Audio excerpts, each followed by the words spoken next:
Okay, so I'm waiting for a vlog to upload on another channel. So in the meantime, while I'm waiting for that, I'm going to talk to you a little bit about toenails. um, and there's two main questions that come into the thing about toenails. One, how do they grow back? And two, how do they come off completely? Now, the first question, and I would show you mine, but yeah, they're pretty scary right now. But it's simple. If you look up a toenail that came off that's growing back, that's what mine basically looks like. How do they come off? There's quite a few different reasons on how a toenail may come off completely. One, if you're a runner or if you're exercising, that type of thing, and you're wearing shoes that are not flexible for your feet, what happens is that when you're running, you're going to get your shoe rubbing against the top of your toenail, and then eventually it's going to loosen the toenail, and eventually it's going to come off completely. And that could cause a number of different problems because, once that toenail gets loosened from repeated friction on the top of it and it becomes loosened, you can run the risk of getting a toenail fungus. Why? Because now it's open when you shower, if you go swimming, or if you soak your feet, or whatever else that you do. That water gets under there, it gets damp, and if it's not aerated appropriately, you can get a toenail fungus. So not only now do you have a toenail that's loose, you also have one that may suffer a fungal infection. The next way that a toenail could come off completely is if you happen to hit it against something, all of a sudden it turns black and it's going to come off because, again, you separated the toenail from the nail bed. Now, how do toenails grow back? Now, the process for a toenail to grow back, it's a very long process. It actually takes a lot longer than your fingernails to grow back. For your fingernails, I think your thumbnail, your middle, and your pinky nails grow the fastest. And the hand that you use to write with is the one that grows fastest as opposed to the other hand. Now, with the feet, it takes at least 6 months to a year for your toenails to grow back if they're completely off. So, yeah, you'll be, if you're a female and you wear sandals, or even if you're a male, because nobody wants to see that, it's going to be pretty difficult for a long time. So, I would recommend for females that are really girly and into that, you can get press ons. Or if you're creative, you can start just really taking better care of your feet and, finding creative ways to paint that broken toe. Toenail. So yeah, it takes quite a while. What you'll notice, and it's very normal if you have a toenail that completely comes off, the way that they grow back is that the crescent part that's at the bottom of the toenail, that little crescent part that's lighter than the rest. That's actually where the toe. What happens is that all the skin cells build up under the skin where the cuticle is, where the toenail is, and eventually after the buildup, it starts to push it out and it hardens and it calcifies. What's normal that you'll see when the toenail is growing back, which might scare you a little bit because you're thinking to yourself, "Oh my God, I hope my toe doesn't grow back that way."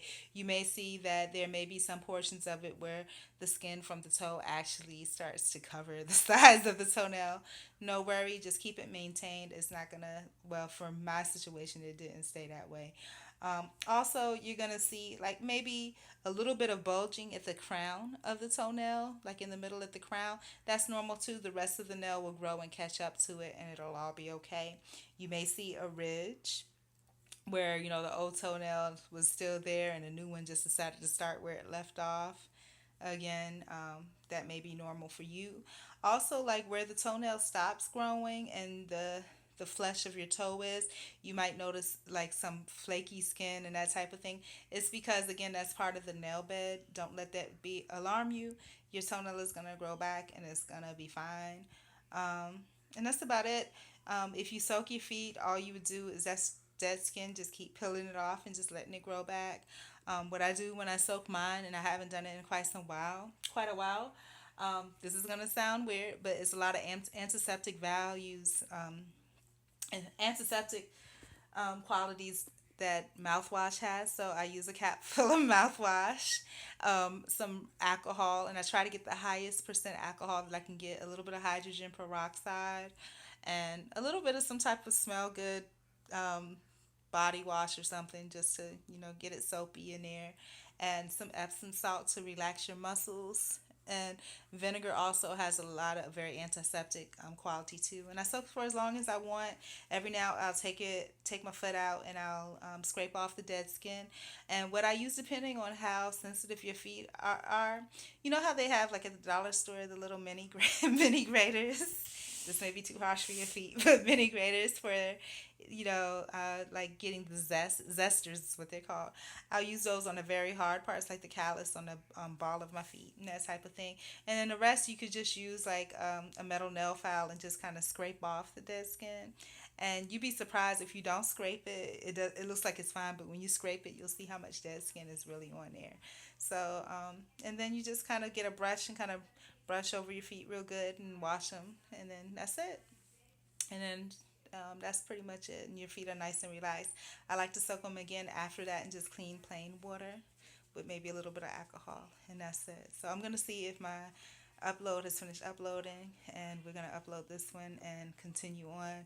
I'm still in the process, as y'all saw.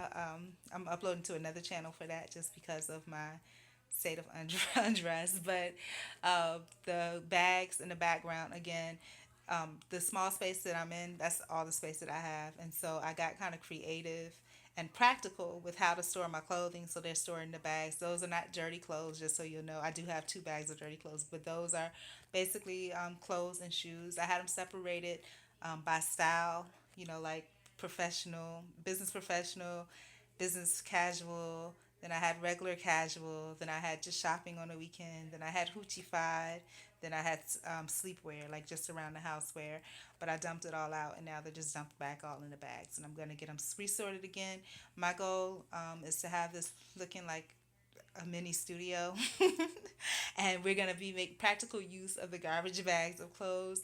We're going to find some kind of way to make it practical so that it's not an eyesore, but it's something practical that I could actively use to make my space more comfortable. So be blessed, have a nice day. And yeah, you can give me your comments on, I guess, how you, if you had a situation with your toenail completely coming off, why it happened, how it happened, and if you live in a small space, what practical uses, what did you do to make your space an easier place to live? So, anyways, I love you. Have a nice day.